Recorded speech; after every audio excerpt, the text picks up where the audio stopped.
قول نمبر 73۔ رہبر و پیشوا کے اوصاف۔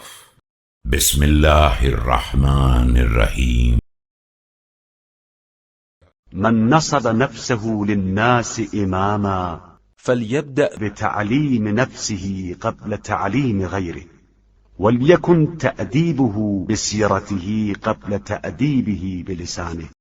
جو شخص اپنے کو قائد ملت بنا کر پیش کرے، اس کا فرض ہے کہ لوگوں کو نصیحت کرنے سے پہلے اپنے نفس کو تعلیم دے، اور زبان سے تبلیغ کرنے سے پہلے اپنے عمل سے تبلیغ کرے۔ ومعلم نفسه ومؤدبها أحق بالإجلال من معلم الناس ومؤدبهم۔ اور یہ یاد رکھے کہ اپنے نفس کو تعلیم و تربیت دینے والا دوسروں کو تعلیم و تربیت دینے والے سے زیادہ قابل احترام ہوتا ہے۔